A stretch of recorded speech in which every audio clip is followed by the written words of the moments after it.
ስለዚህ የፈለከ ቀን ታስወጣኛለህ ማለት ነው ካለውበት ቄ በሸሪያ ከተዳደርክ የፈለከው ቀን ታስወጣኛለህ ማለት ነው። አዎ ለበላይነቴ ከሰገድክ ይቅርታማ ይደረግልሃል ትኖራለህ። አይ ብሌ የበላይነትን አልቀበልም ብልስ ለምሳሌ የበላይነትን አንተ አልቀበልም ከኔ አበልጥም ብልህ እንደዛ ከሆነማ ትገደላለህ። ይሄ ጤናማ አይደለማ። ምክንያቱም አንተ ማንህና ነው ከኔ በላይ ልትሆን የምትችለው? ምክንያቱም የብቸኛው ፈጣሪ ባሪያ ስለሆን መሬቱ ለእኛ ነው የሚገባው። መሬት ምድር የፈጣሪ ስለሆነ እናንተ ደግሞ ፈጣሪን ክዳችሁታል። ስለዚህ ቄሌ መጣ ቦታ ላይ መጣ ስታስወግደኝ አንተ ኮንፊደንስ ይሰማሃል ማለት ነው። ከዛ የሰላማዊ ነው ካልታዘዝከኛው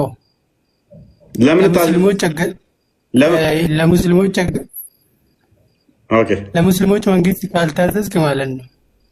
አንተ ለእኔ ትገዛለህ፣ እኔ አንተን ባዝ ትታዘዛለህ። አልታዘዝም።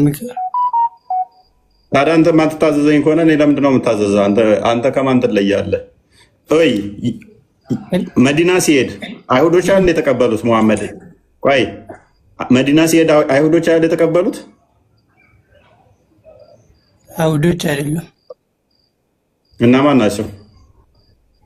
ሙስሊም ከሆኑ በኋላ ነው አይደለም። መካ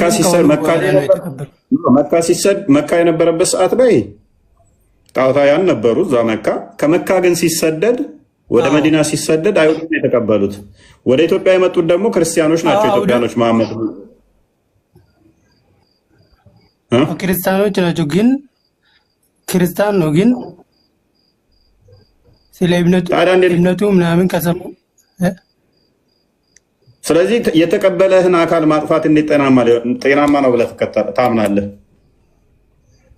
የተቀበሉት እኮ ሙስሊም ሆኖ ነው እንጂ ክርስቲያን ሆኖ አይደለም። አይሁዶች ሆኖ አይደለም። ሙስሊም ከሆኑ በኋላ ነው የተቀበሉት። ኖ አይደለም።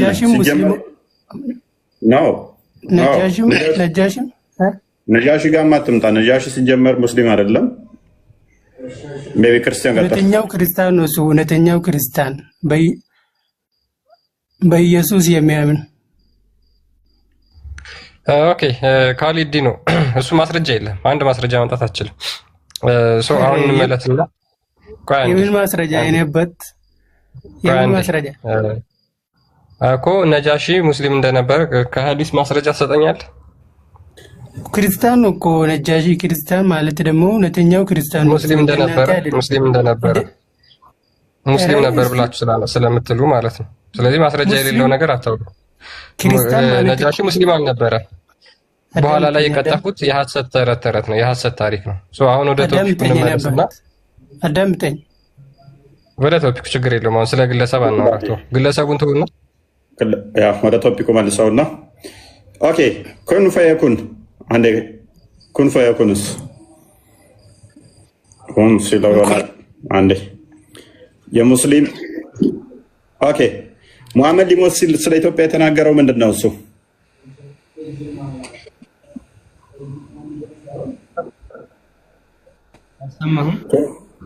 ሰላም እንኳን ደህና መጣ።